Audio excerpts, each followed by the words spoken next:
When cities fell to the Ottomans, what followed wasn't chaos, it was procedure. This story holds nothing gentle. What the Ottomans did to the wives of the defeated wasn't just cruelty, it was engineered erasure. Be prepared to witness a system built not to kill, but to make souls disappear. If you're drawn to the darkest strategies history tried to forget, stay until the end. And if stories like this unsettle and fascinate you, consider subscribing. In 1453, the fall of Constantinople marked more than the end of a siege. It marked the death of the Byzantine Empire, the final echo of the ancient Roman world. And as Ottoman forces moved through the city, their focus wasn't revenge, it was order. According to Genoese merchant Giacomo Todolti, who witnessed the aftermath firsthand, the victors didn't descend like a mob, they moved like administrators, with lists, with quotas, with instructions. Women and children weren't simply seized, they were categorized, separated, logged. Mothers were torn from daughters, infants vanished behind palace walls, the streets still echoed with cannon fire, and yet officials were already recording names, estimating ages, assigning value. They called it integration. In reality, it meant forced marriage, conversion, or absorption into elite households as servants or concubines. This wasn't improvisation. It was infrastructure, designed not just to claim land, but to erase memory. Women weren't just casualties of war, they were targets of a strategy that didn't just want to destroy what had been, it wanted to reshape what would come next. To outsiders, it looked like triumph.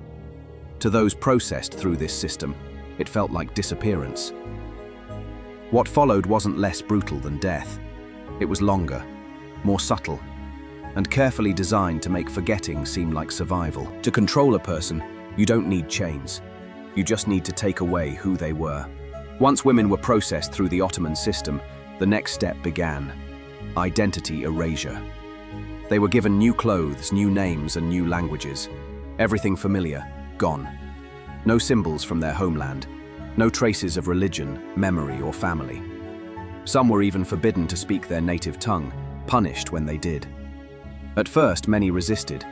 They whispered their birth names at night, clung to scraps of fabric, held prayers in secret. But the system was patient. It didn't need obedience, it needed time. Over weeks, then months, then years, resistance faded. Language faded. The past became dangerous to remember. Some were taught Ottoman customs and presented as newly converted Muslims. Others were groomed as concubines or wives to high-ranking officials. Their histories were rewritten, not with violence but with silence. In palace schools and training centers, girls were told who they were now. Loyal, grateful, lucky. Many of them were children when it began.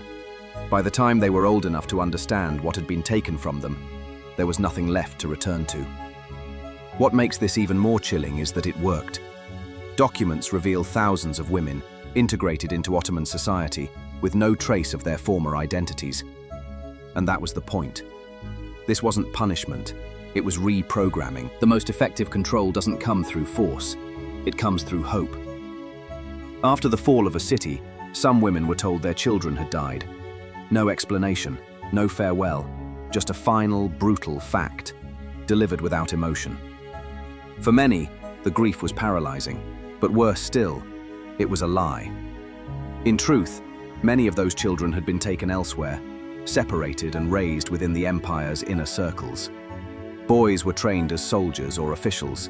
Girls were placed in elite households. Their mothers were never told, not until it served a purpose. Months or even years later, select women were brought a message.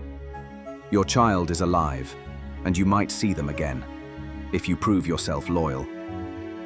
Suddenly, obedience had a reward. No longer a captive, the woman became a candidate. For reunion, for forgiveness, for a sliver of the life she lost. But it was a trap. Every act of obedience was recorded. Every ritual followed, every smile forced. The system watched and waited, then raised the bar again. Some women never saw their children. Others met them once, from a distance, now strangers, speaking a language they no longer understood. In this way, hope was not a gift. It was a tool, sharpened by silence and wielded without mercy. The goal wasn't just surrender, it was transformation.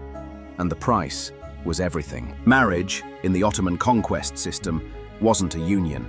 It was a sentence. Many of the women taken from conquered cities were not simply enslaved or hidden away. They were given in marriage, often to the very men who had helped destroy their families. Soldiers, officers, executioners in uniform. There was no ceremony of love, no exchange of vows, just an order, and then a life. They were expected to cook, to smile, to bear children for men who had taken their past from them. And the cruelty didn't end there. Public displays of grief for a lost husband, a dead child, a burned home, were not just discouraged, they were punished. To mourn the past was to betray the present. To show sorrow was to risk retaliation, not only against yourself, but your children, your household, your fragile new standing. Some women broke in silence. Others adapted, raising families in households they had once entered in chains. But a fracture remained, hidden beneath layers of forced normalcy, especially when new children came. How do you love a child born of coercion? How do you separate survival from betrayal? There are no clean answers. Only women who lived entire lives behind smiling masks, praised for their obedience, remembered for their silence. The women weren't the only ones who suffered. Their children, born from forced marriages, raised in Ottoman households, carried a pain they couldn't name. Many of them never knew their mother's real name, never heard her native language, never learned where she came from, because she wasn't allowed to tell them. Ottoman policy discouraged mothers from teaching their children about their origins. No songs from home, no stories from the past, nothing that might awaken memory. And yet, memory lingered. Some children reported feeling a sadness in their mothers they couldn't explain, a kind of grief that hovered behind her eyes, even in the quiet moments. This grief passed down like smoke, unseen but everywhere. Historical accounts speak of women like Marta of Trebizond or Elena of Mora, who raised families in palaces but died with prayers in foreign tongues still whispered under their breath. Their children lived between worlds, privileged by birth but haunted by loss. And over time, the silence became hereditary. The next generation didn't rebel, they just forgot. That was the final stage of the system's success, when the wound no longer bled, because no one remembered it had ever been cut. Perhaps the most disturbing part of it all is how organized it was. For over 4 centuries, across 3 continents, the Ottoman system of post-conquest control didn't operate in shadows. It operated in offices. Records were kept. Reports were filed. Success was measured, not just by land gained, but by how thoroughly lives were restructured. Training manuals instructed commanders on how to process captured women. Tables outlined quotas, how many girls of which age should be sent where. Some provinces even reported efficiency rates in assimilation and childbirth.